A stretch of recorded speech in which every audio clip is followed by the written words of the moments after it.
Morning dew still clung to the lawn when they tore it down. An American flag, folded with honor at a soldier's funeral decades ago, now stolen from an old veteran's porch by laughing thieves. The neighborhood watched through curtains, silent, afraid. No one called the police, no one stepped forward.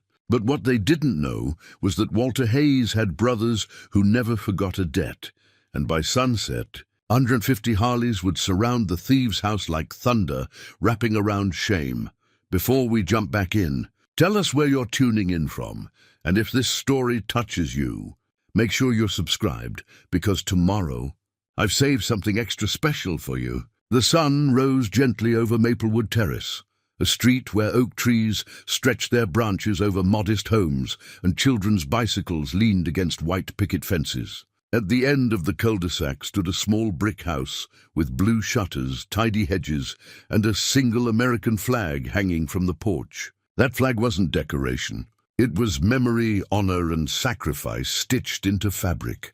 Walter Hayes, at 73 years old, lived alone in that house. His wife, Rose, had passed 5 years earlier, leaving behind photo albums, her favorite chair by the window, and the quiet rhythm of solitude. Every morning, Walt rose at dawn, the habit of military discipline etched deep into his bones. He'd brew coffee in the same percolator Rose once used, sit on the porch with the newspaper, and listen to the world wake up around him.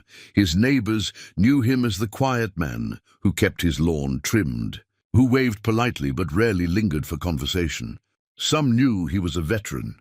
Fewer knew the details. Walt didn't talk much about Vietnam. The memories lived in a place words couldn't reach, shadows that flickered behind his eyes when helicopters flew overhead or fireworks cracked on the 4th of July. But that flag spoke for him. It hung with precision, never touching the ground, taken down respectfully at dusk, raised again at dawn. It had been draped over Rose's casket at her funeral, folded with military sharpness by men in uniform, and handed to Walt with the words, "On behalf of a grateful nation." He'd held it against his chest that day, feeling the weight of every year they'd spent together, every sacrifice she'd made while he was overseas, every quiet evening they'd shared on that very porch. The flag wasn't just cloth. It was witness to a life lived in service, to brothers lost in jungles half a world away, to promises kept and freedoms defended. Walt treated it with the reverence, some reserve, for sacred text. And everyone on Maplewood Terrace knew it mattered to him, even if they didn't know why. Walt's days followed a gentle pattern. Mornings on the porch, a walk to the corner store for groceries. Afternoons tending the small garden Rose had planted, keeping her roses alive. Evenings in front of the television, volume turned up to compensate for hearing dulled by years of artillery fire. Loneliness was a constant companion, but Walt had learned to live with it. He'd survived worse. Mrs. Patterson, the elderly woman next door, sometimes brought him casseroles. "You need to eat more than sandwiches, Walter," she'd scold gently. He'd smile, thank her, and later eat alone at the kitchen table, the chair across from him forever empty. The neighborhood had changed over the years. Young families moved in, children played in yards, but fewer people knew their neighbors. Folks stayed inside, absorbed in screens and busy lives. Walt didn't judge. The world had moved on. He was just grateful for the peace, for the quiet street where no one shot at him, where the loudest sound was laughter from the park down the block. But peace, Walt knew from experience, was fragile. He didn't ask for much from the world anymore, just to be left alone with his memories, his routines, and his flag. That flag was the last thing he looked at before closing the door each night, and the first thing he checked each morning. It represented everything he'd fought for, everything Rose had waited for, everything his fallen brothers would never come home to see. On Maplewood Terrace, Walter Hayes was invisible in the way old veterans often are. Respected in theory, ignored in practice. People would nod on Veterans Day, offer a casual thank you for your service if they learned about his past, then move on with their lives.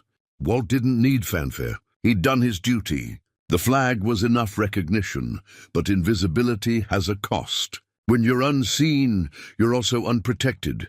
3 houses down from Walt's lived the Callahan family. Richard Callahan worked long hours as a regional manager, rarely home. His wife had left years ago. Their son Brett, 19 years old, had dropped out of community college and spent his days drifting between odd jobs and bad influences. Brett had 2 close friends, Devon and Trent, equally aimless, equally bored, equally searching for something to make them feel powerful in a world that had given them everything but purpose. They'd grown up in comfort, never wanting for meals or shelter, never facing real consequences.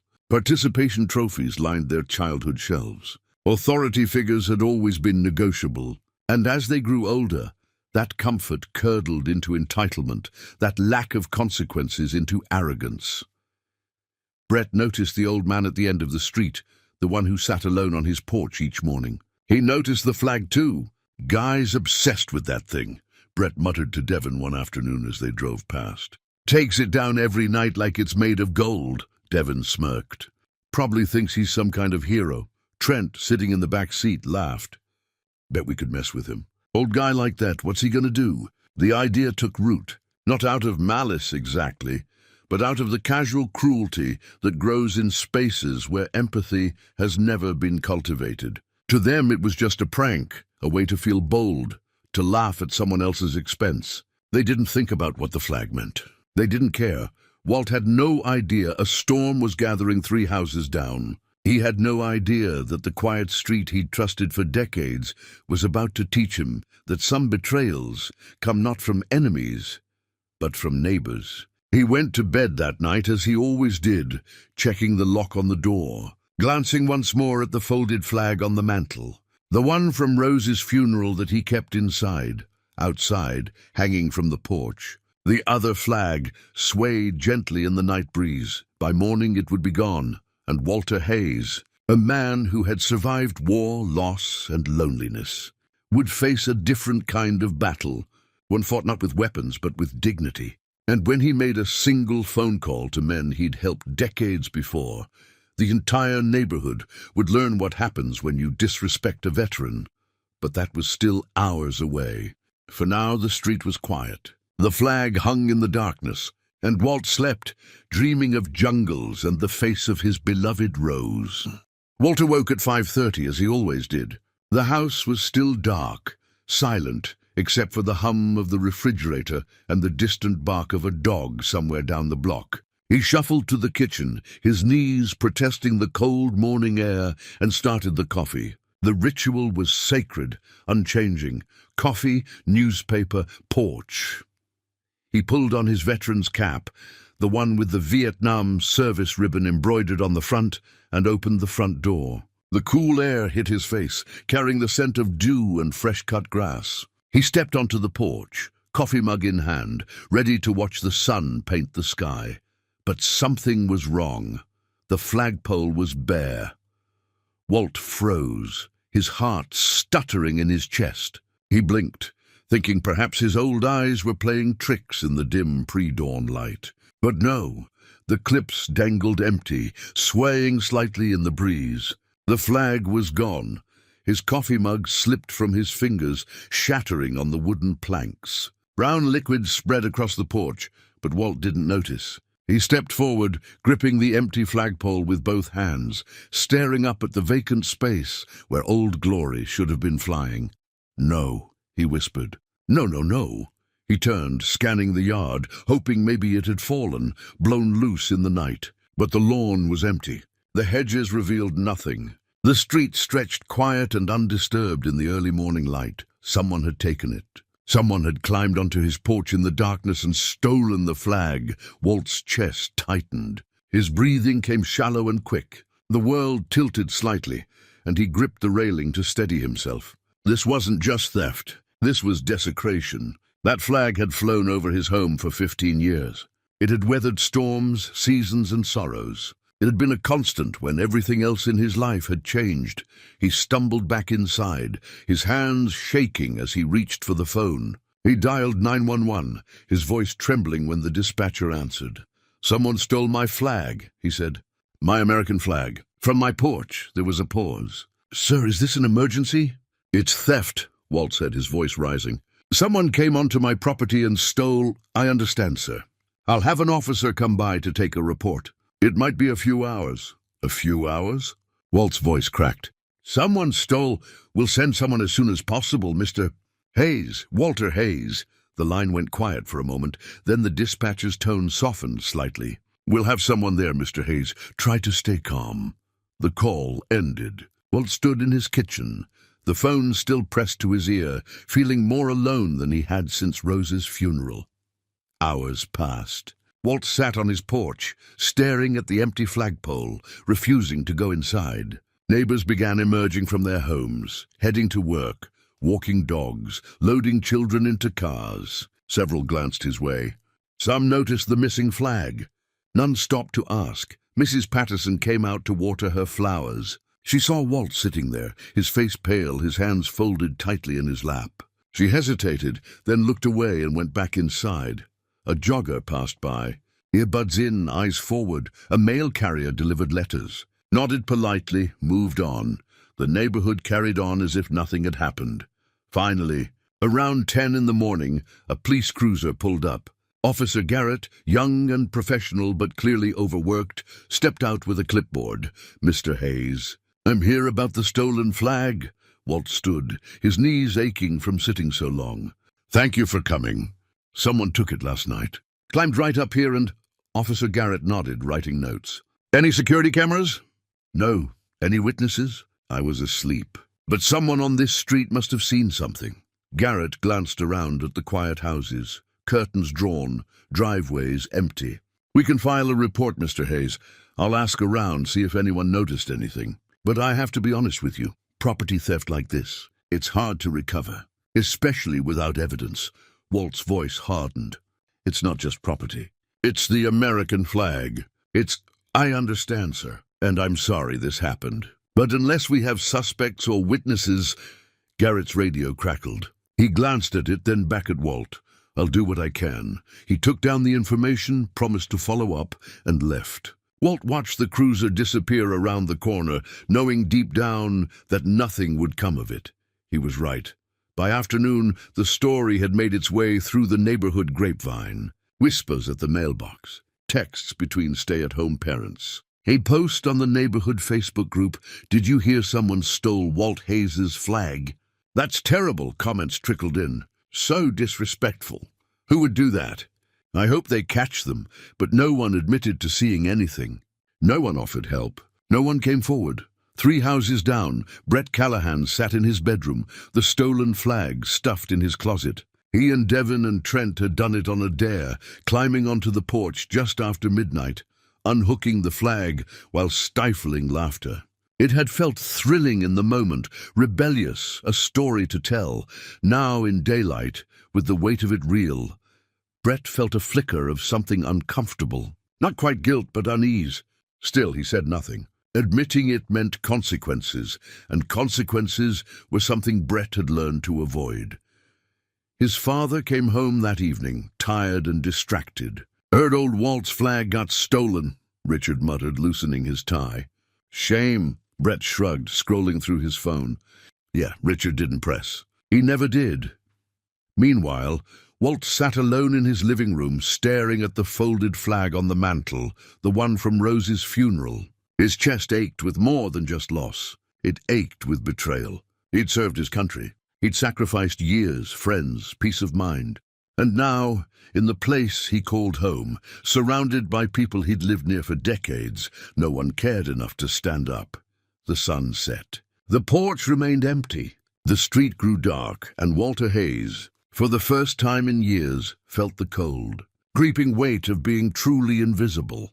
But invisibility works both ways. If the neighborhood couldn't see him, they also couldn't see the phone in his hand, the number he was dialing, or the voice on the other end that answered with 2 simple words, "Talk to me, brother." The memory came back to Walt as clear as yesterday, though it had been 32 years. It was 1993. Walt had just retired from the post office, his military pension and Rose's teaching salary keeping them comfortable. They'd bought the house on Maplewood Terrace, planted the garden, hung the flag. Life was good, predictable, safe. Then one Saturday afternoon, while Walt was changing the oil in his truck, he heard the unmistakable sound of a motorcycle engine sputtering, coughing, dying. He looked up to see a Harley coasting to a stop at the curb, its rider cursing under his breath.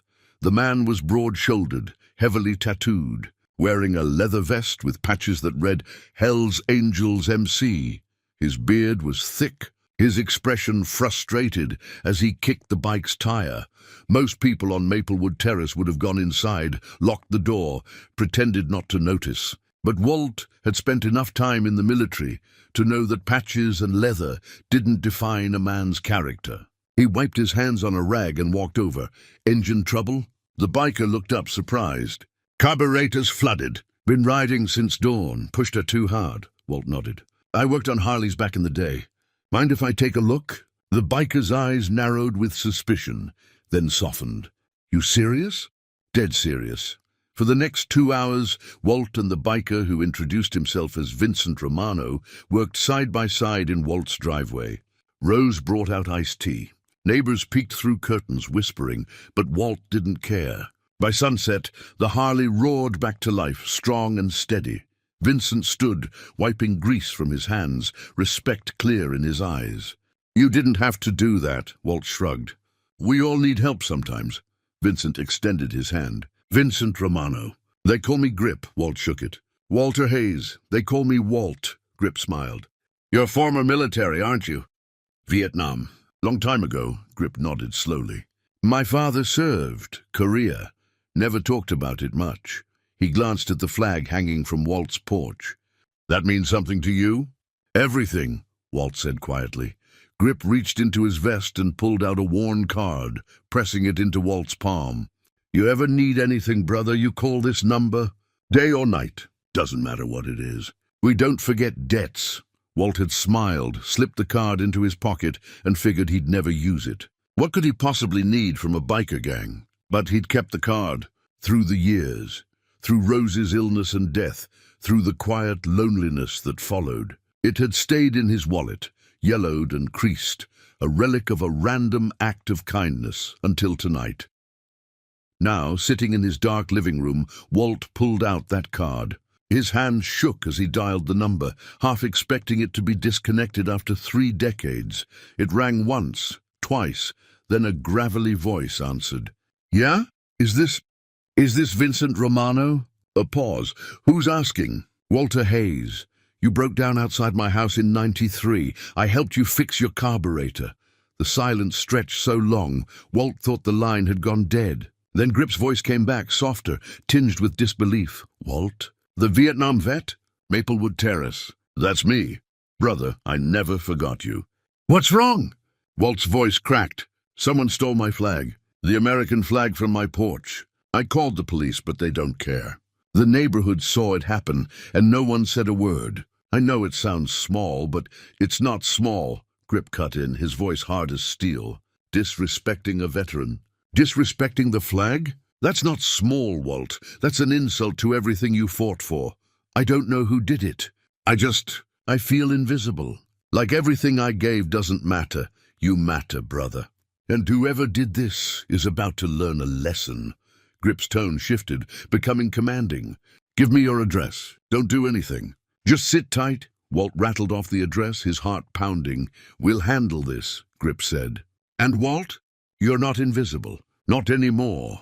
The line went dead. Walt sat in the darkness, the phone still pressed to his ear. For the first time since Rose died, he didn't feel alone. Preparing and narrating this story took us a lot of time, so if you are enjoying it, subscribe to our channel. It means a lot to us. Now back to the story.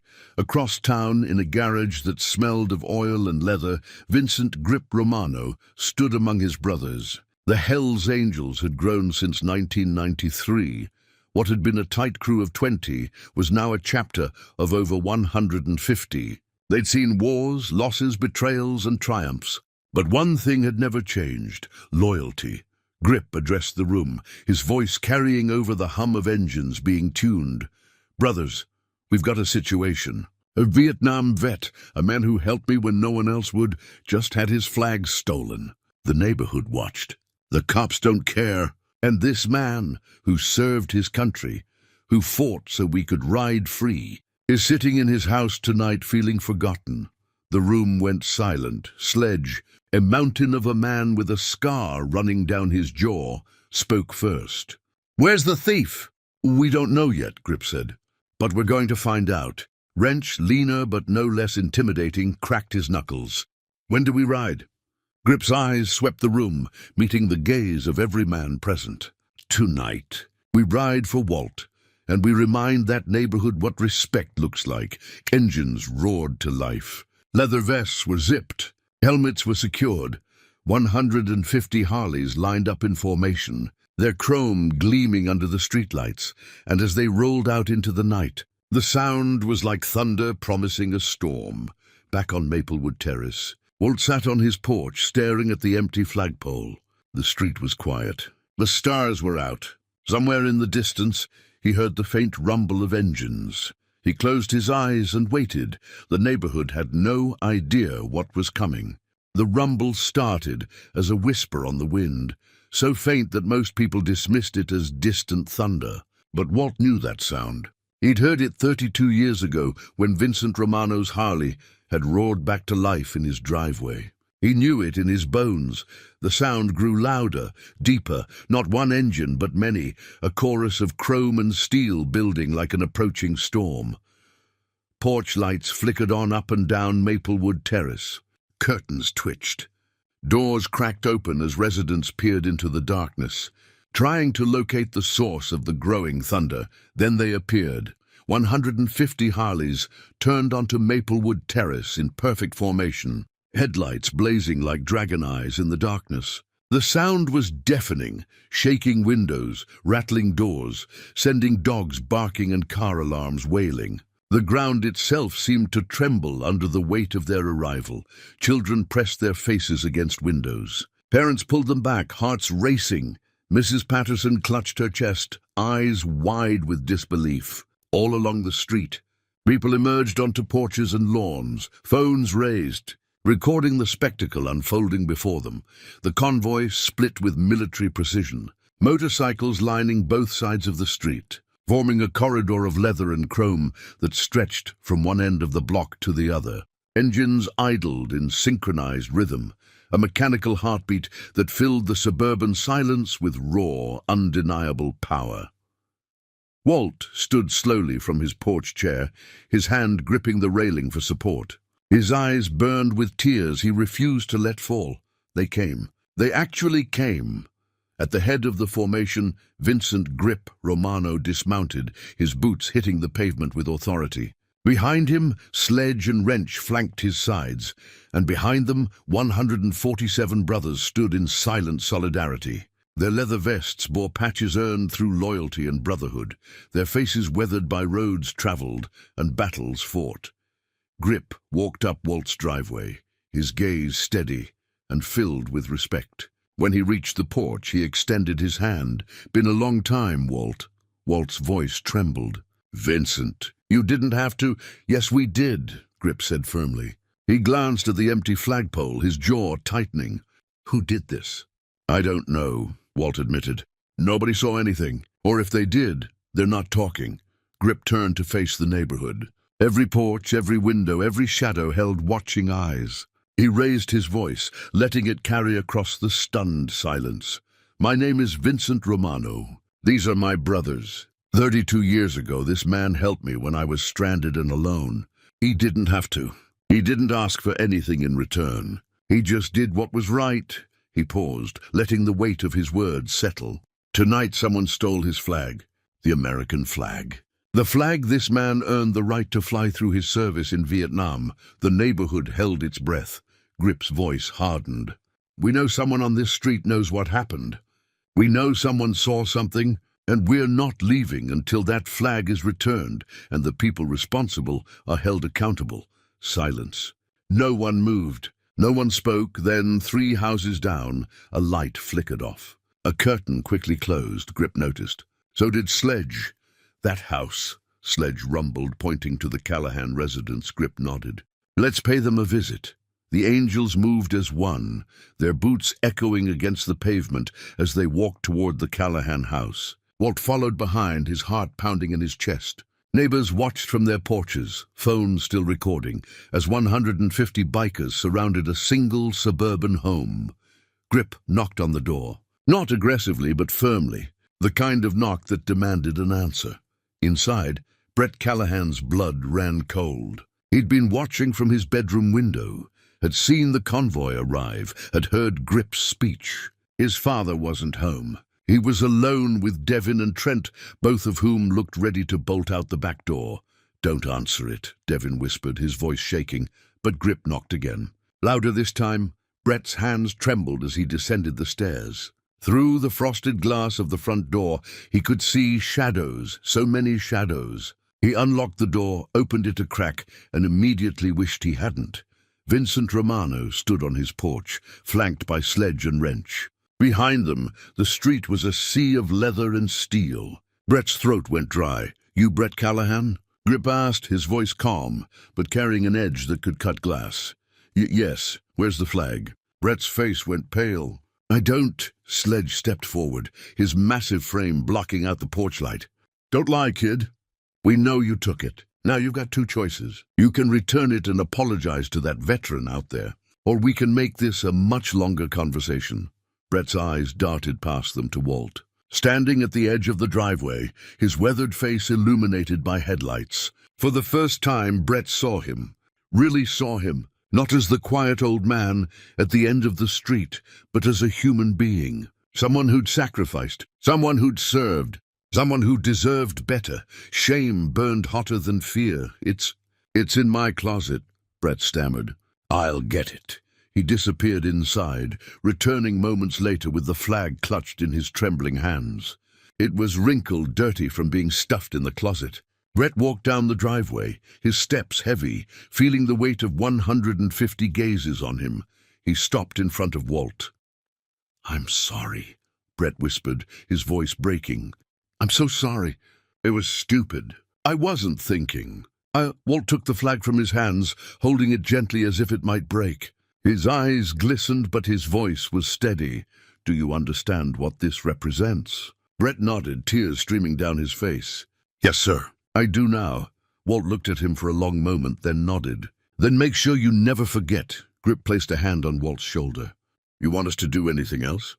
Walt shook his head. "No, he learned his lesson." Grip turned to Brett. "You're lucky he's more forgiving than we are. If I ever hear about you disrespecting a veteran again, we'll be back. And next time we won't be this polite. Understood?" Brett nodded quickly, unable to speak. Grip turned to the neighborhood, raising his voice one final time. "Let this be a lesson. Veterans deserve respect, always."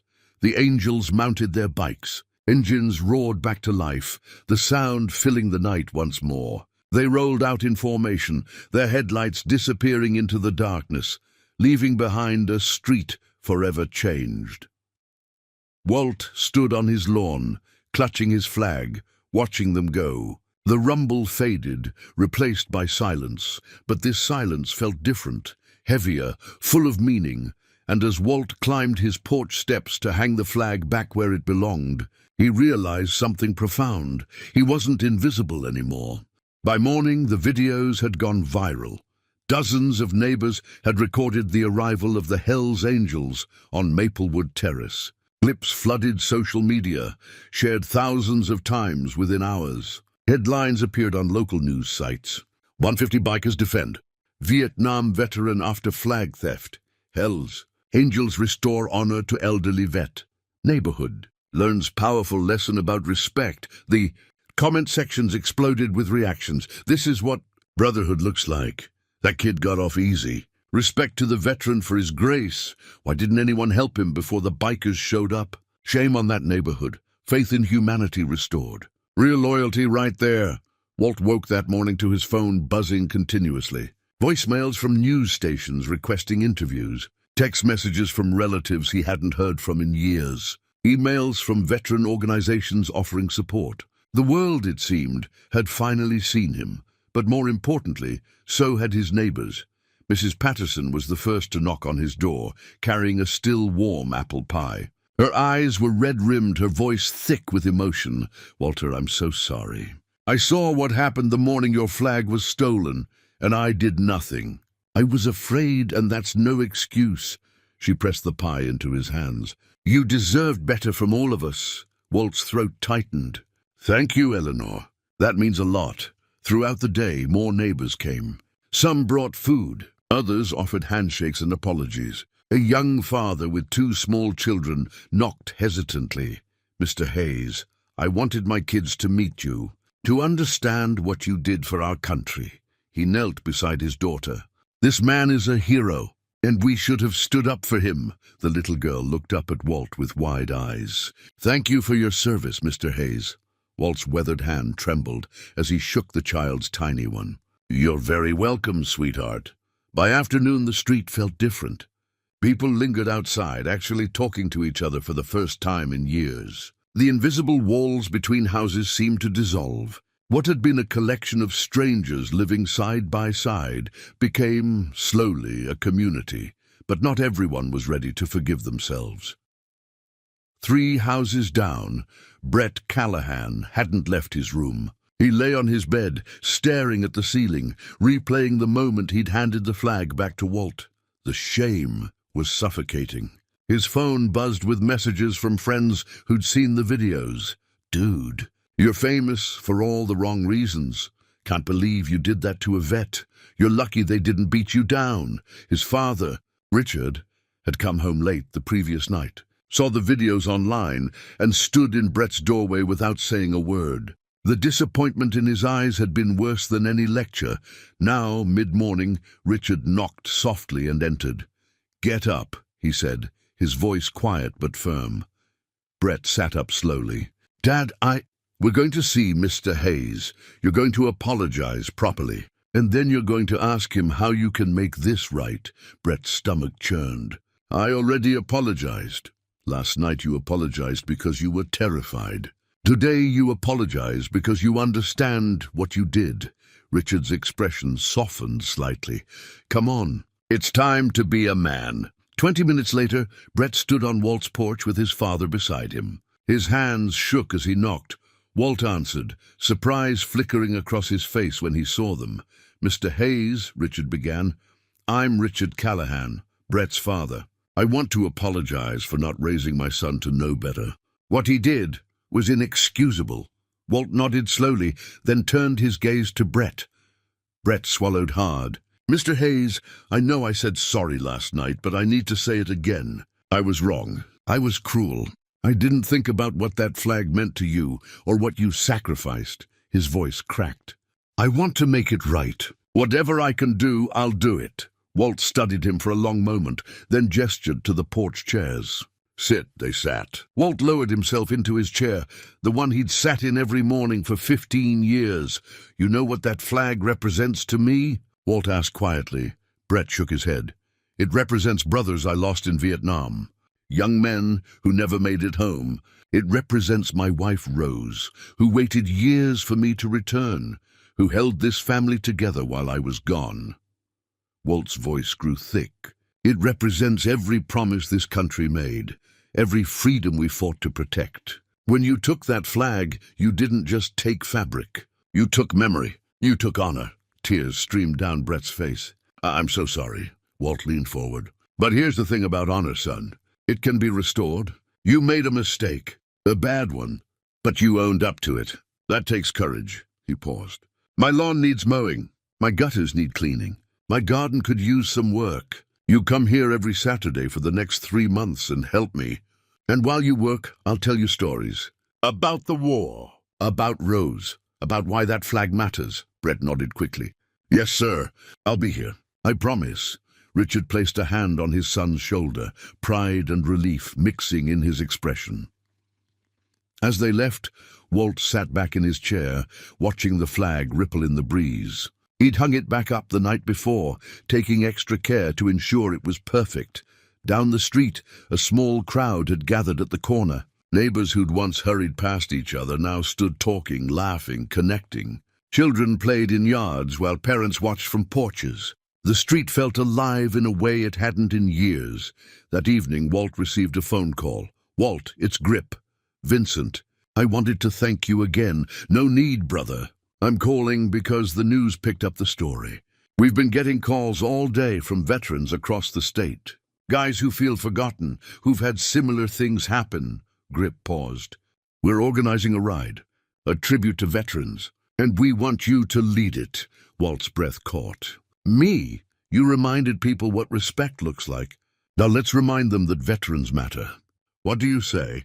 Walt looked at the flag, at the street beyond, at the community that had finally woken up. "I'd be honored," he said softly. As night fell over Maplewood Terrace, lights glowed warmly from every house. The neighborhood had learned something powerful. Silence in the face of wrong is complicity. But courage, even when it arrives on motorcycles, can transform everything. Walt sat on his porch one last time before bed, a cup of tea cooling in his hands. The flag hung above him, proud and perfect, and for the first time in 5 years since Rose had passed, Walter Hayes didn't feel alone. The street had found its heart again, and it beat stronger than ever. 3 weeks had passed since the night the angels rode onto Maplewood Terrace. The neighborhood had settled into a new rhythm, one built on connection rather than isolation. Walt's porch had become an unofficial gathering spot. Neighbors stopped by to chat, to check on him, to simply sit and listen to his stories. True to his word, Brett showed up every Saturday morning. At first, he'd worked in silence, mowing the lawn with his head down, shame still heavy on his shoulders. But gradually, as Walt shared stories about Rose, about Vietnam, about the meaning of service, something shifted. Brett began to ask questions, to listen, to understand. "My grandfather served in World War II, Brett said one afternoon while cleaning the gutters. "But he died when I was little. I never knew him." Walt nodded from his chair below. "Service runs in families, even when the stories get lost. Your grandfather would want you to remember that honor isn't given. It's earned through how we treat others." Brett climbed down the ladder, his expression thoughtful. "I'm enrolling in community college again, thinking about studying history. Maybe teaching." Walt's eyes crinkled with approval. "That's good, son. Real good." The transformation wasn't just Brett's. The entire street had changed. Neighbors organized a block party. Kids played football in the street, while adults manned grills and shared stories. Mrs. Patterson taught a young couple how to garden. The father who'd brought his children to meet Walt started a neighborhood watch, not out of fear, but out of care. Walt had become more than a resident. He'd become a symbol of what the community could be when it chose to stand together. But not everyone in the world had learned that lesson. On a humid Saturday morning, as Brett trimmed the hedges and Walt supervised from his porch, a truck rumbled down Maplewood Terrace. It was loud, modified with oversized tires and a Confederate flag decal on the rear window. Music blared from open windows, aggressive and crude. The truck slowed as it passed Walt's house. 3 men in their 20s leaned out, beer cans in hand despite the early hour. "Nice flag, old man," one shouted mockingly. "Bet you think you're some kind of hero." Walt's jaw tightened, but he said nothing. The driver revved the engine. "My grandpa fought too. Doesn't make you special." They laughed, tossing an empty can onto Walt's lawn before speeding off, tires squealing. Brett dropped the hedge trimmers, his face flushing with anger. "Who the hell were those guys?" Walt stood slowly. "Doesn't matter." "Yes, it does. They can't just—" "Brett." Walt's voice was calm but firm. "There will always be people like that. People who don't understand. Getting angry gives them power." Brett picked up the beer can from the lawn, crushing it in his fist. "After everything that happened, after the whole neighborhood learned, how can people still act like this?" Walt looked at the flag rippling above them. "Because respect isn't universal, son. It has to be taught. And some people never learn." But the truck returned an hour later. This time, it parked across the street. The 3 men got out, emboldened by alcohol and bravado. Neighbors working in their yards stopped, tension rippling through the air. The leader, a muscular guy with a shaved head and a sneer, sauntered toward Walt's property. "Heard you got some biker friends, old man." "Where are they now?" Walt stood at the edge of his porch, his hands steady despite his racing heart. "They're not here. Just me, just you," the man laughed. "Guess you're not so tough without your gang." Brett stepped forward, positioning himself between the men and Walt. "Leave him alone." The man sized Brett up, amused. "Oh, look. The flag thief is playing bodyguard now. That's rich." Brett's fists clenched, but Walt's voice cut through. "Brett, don't. Listen to Grandpa," another one sneered. "Wouldn't want to get hurt defending some washed-up—" "Enough!" The voice came from behind them. The men turned to see Mrs. Patterson standing on her lawn, her phone raised. "I'm recording everything, and I've already called the police." More neighbors emerged. The young father from down the street. The couple Mrs. Patterson had taught to garden. Even Richard Callahan, Brett's father, stepped out of his house. "You need to leave," Richard said firmly. "Now!" The muscular man looked around, realizing the street had united. His bravado faltered. "Whatever. Not worth our time." But as they turned to leave, Walt's voice rang out, clear and strong. "Wait!" Everyone froze. Walt descended his porch steps slowly, each movement deliberate.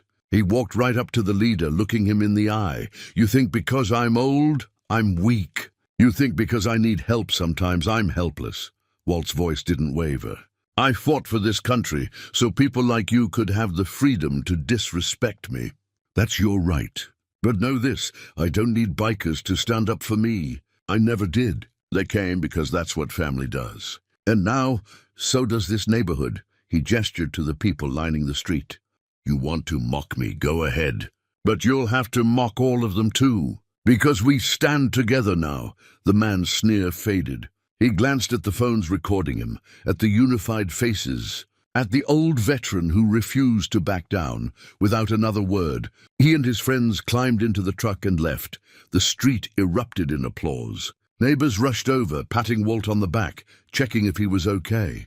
Brett stood beside him, pride and admiration clear on his face. "Mr. Hayes, that was incredible," someone said. Walt shook his head. "Wasn't me. It was all of you. You showed up. That's what matters." Mrs. Patterson wiped tears from her eyes. "We won't stay silent again, Walter. Not ever." That evening, as the sun set and the street grew quiet, Brett sat with Walt on the porch. "You didn't need to call the angels," Brett observed. Walt smiled faintly. "No, because I had something better. I had neighbors who became family." Brett was quiet for a moment. "I'm sorry it took what it took for us to realize that." "Sometimes people need a wake-up call," Walt said. "The angels provided that. But the change, that came from within, from people choosing to be better." In the distance, the faint rumble of motorcycles echoed, a reminder that some bonds never break. But Walt didn't need them tonight. He had everything he needed right here. The street had learned its lesson. And Walter Hayes had learned something too. Strength isn't just about who comes to your aid. It's about knowing when to stand on your own and when to let others stand with you. The flag waved above them, a symbol no longer just of sacrifice but of community reborn. 2 months after the night that changed Maplewood Terrace, Walt stood in his living room, adjusting his old service uniform. The fabric was snug around his waist, the medals heavier than he remembered, but he wore them with quiet pride. Today was the day Grip had called about, the Veterans Tribute Ride. Brett knocked on the door, arriving early as he always did now. But this time he wasn't dressed for yard work. He wore a clean button-down shirt and slacks, his hair neatly combed. "Ready, Mr. Hayes?" Walt turned from the mirror, a slight tremor in his hands. "Nervous, actually. Haven't been in front of a crowd in years." "You'll be great," Brett said. "Besides, you won't be alone." They drove together to the Veterans Memorial Park on the edge of town, where hundreds of motorcycles already lined the parking lot. The air thrummed with anticipation, the scent of leather and chrome mixing with summer grass. A stage had been erected, decorated with American flags and banners, reading, "We remember and honor our heroes." As Walt stepped out of the car, he heard the familiar rumble of an engine. Grip pulled up on his Harley, dismounting with the easy confidence of a man who'd ridden 10,000 miles. Behind him, Sledge and Wrench approached, along with dozens of other angels. Grip clasped Walt's hand firmly. Good to see you, brother. You ready for this? Walt glanced at the growing crowd. Veterans in wheelchairs, families holding photos of fallen soldiers, active service members in uniform, and hundreds of bikers who'd ridden from across the state. I think so. You've got this, Grip said. Just speak from the heart. The event began with the national anthem, sung by a young woman whose father had died in Iraq. Her voice carried across the park, strong and clear, and when she finished, there wasn't a dry eye in the crowd. Then Grip took the stage.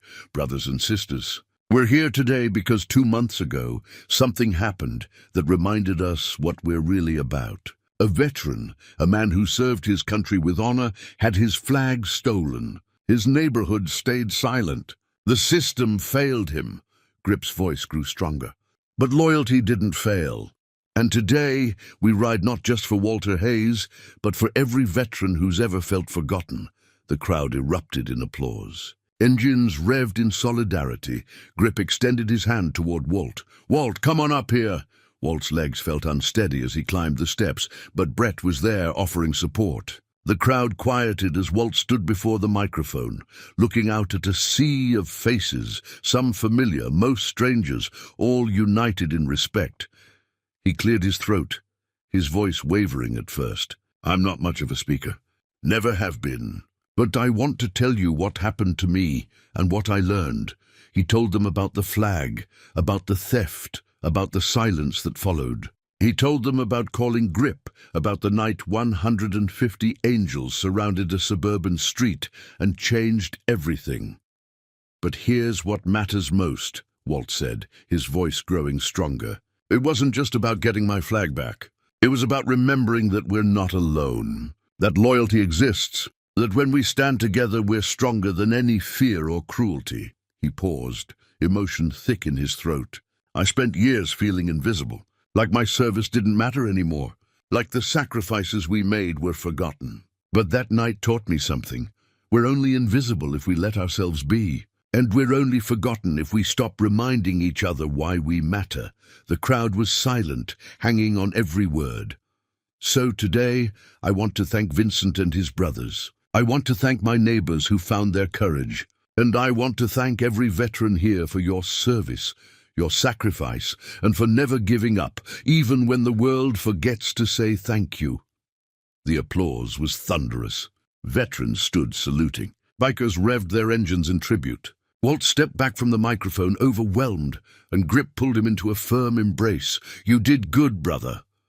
After the speeches, the ride began. 150 motorcycles, with Walt riding in a sidecar attached to Grip's Harley, led a convoy through town. They rode past the Veterans Hospital, where patients watched from windows, waving flags. They rode past schools, where children lined up, holding signs that read, "Thank you, heroes."